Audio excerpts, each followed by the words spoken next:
I'd like the ambassador to just answer me one question. Is there any ongoing construction or expansion in the South China Sea?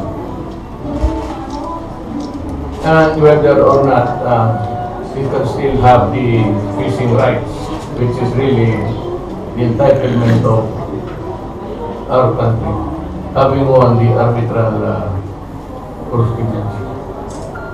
So you mean, sir, they still have not yet responded to your appeal to No, China to let our fishermen go back? I should be expecting to borrow an answer when I get to Laos 4 days from now. Last for me. Still Yes. on the ASEAN, sir. It's your first ASEAN summit. What message do you want to give or deliver to the ASEAN community? And have you already discussed or finalized your talking points with US President Obama and President Putin? What I would just say that we are ready to cooperate in establishing good order among nations. That we are ready to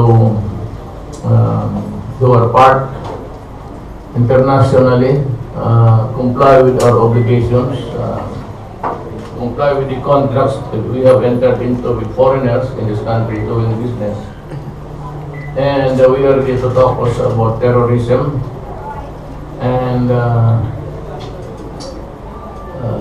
human trafficking, drugs, making my country a transshipment also. Sinalosa and all of those big drug syndicates in China. And in Asia rather. And in China. Because most of the drug lords are there. Well, I do not, I simply do not, you are talking about anything and everything. They can have their own agenda, but I can have mine. And I do not, that in my system really I do not prepare speeches, I do not have notes, I just go along the drift where the talk is going to. So they must be worried because there's many children. Natakot na rin. Ako, hindi ko sila, kaya nila. And Sebastian, medyo malikot to, pasyal naman siya. But otherwise, we can defend ourselves. Ako, I can walk where I want to go and sinasangay ko yung sarili ko. How about Kitty, sir? Your little... Well, that one thing, she has, I think, security also. But siya lang. Ako, hindi nga, it's used to be talking about Presidential Security Command because they're always around me, whether I like it or not. I have been driving them away day one. But they just don't believe me, so there's nothing I can do. Kaya alam mo naman ako, malapit sa tao. I go to where I embrace them, I chika-chika. That has always been my norm as a politician. But apparently, when you are already a president, everything changes. You cannot have your cake and eat it too. Sir, last question po. What are you planning to lessen your schedule outside Malacanang? Are you planning na bawasan po yung schedule niyo outside Malacanang? No. I will not. Hindi na, ayaw ko na mag-give up. Pero no, absolutely no.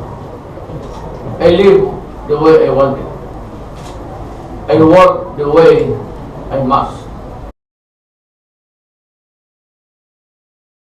About the growing criticism, both at home and especially abroad, about the rising death toll in the war on drugs. No, not at all. Not a bit because I said there is a crisis. If we are a small country with limited resources, with not so much money at hand, I am operating on a budget that was prepared by the other year, the previous year. The budget of tomorrow, just like in any country, America, is you prepare the budget now for next year's implementation. You know, we do not have the money. Because it is not in the budget that nobody would have known that when I become president, that there will be 3,700,000. I was worried about Davao. I thought it was also serious. But I never thought that it would reach in that dimension when I become president. Because it has reached millions already.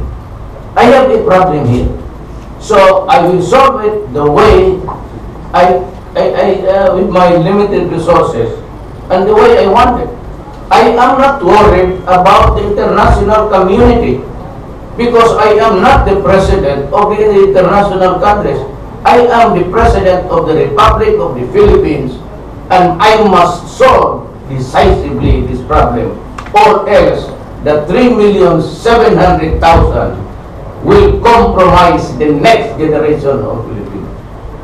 That is the thing that worries me, not the international community. For all that they can always talk and talk. I am invoking sovereignty, no interference. We never interfered in anybody's business. You must remember that along the way, the drug crisis hurt so many people, including parents, who raise their children from childhood to college, spending money and time with your family, taking care. And to realize at the end of the day, your son or daughter is a hope and destroyed for life. That is the thing that you should do.